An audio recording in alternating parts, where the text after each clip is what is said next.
Bagaimana cara jin dan setan ini masuk ke dalam tubuh manusia? Silakan simak pembahasan saya ini hingga akhir.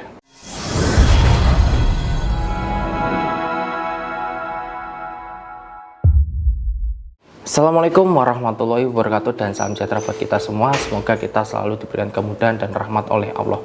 Baik saudaraku ya, dalam kesempatan kali ini saya akan menjelaskan beberapa cara yang dilakukan oleh jin dan setan ya, supaya bisa masuk ke dalam tubuh manusia.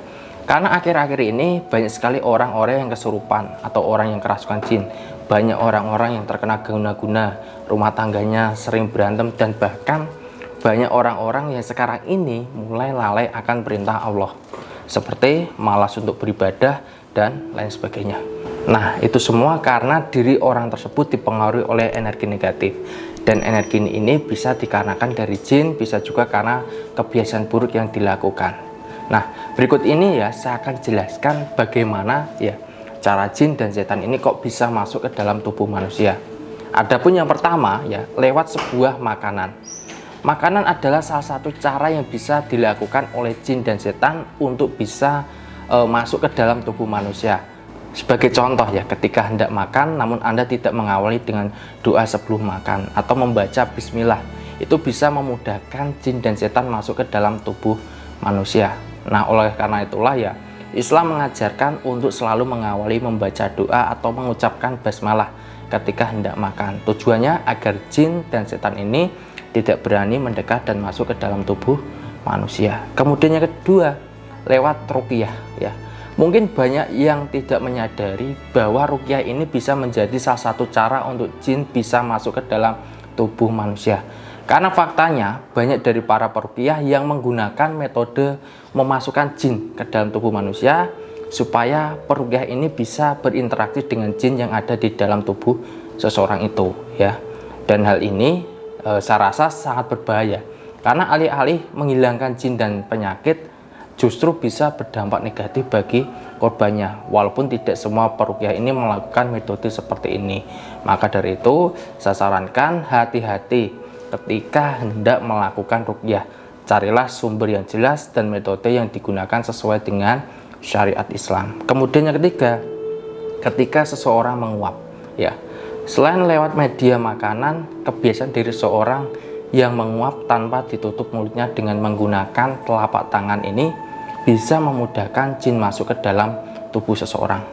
Oleh karenanya, sudah dijelaskan dalam Islam tentang adab-adab termasuk ketika seseorang ini menguap. Ya. Adapun yang keempat ya, karena kebiasaan yang buruk ya. Kebiasaan seseorang yang buruk ini bisa mengundang datangnya jin dan setan untuk mendekat, sehingga ketika seseorang ini terus-menerus melakukan kebiasaan yang buruk, maka kelamaan seseorang itu akan dikendalikan oleh jin dan setan. Dan yang kelima, karena sengaja dikirim oleh dukun. Dan yang terakhir ya, karena memang jin dan setan ini sengaja berada di tubuh seseorang ini karena sengaja dikirim oleh dukun yang disuruh oleh orang untuk mencelakai targetnya.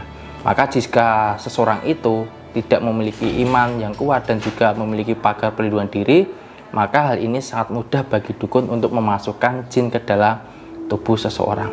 Nah, itulah beberapa hal dan sebab yang membuat jin dan setan bisa masuk ke dalam tubuh seseorang yang bisa saya sampaikan ya. Dan saya ingatkan kembali untuk selalu waspada dan berhati-hati. Perkuatlah iman Anda, dan akan lebih baik jika Anda memiliki yang namanya pagar perlindungan gaib. Pagar gaib ini Anda bisa menggunakan cara yang praktis dengan menggunakan sarana tasbih asma malaikat. Dan sarana ini ya memang khusus untuk pagar perlindungan gaib dari gangguan jin dan kiriman sihir agar tidak mudah ditembus.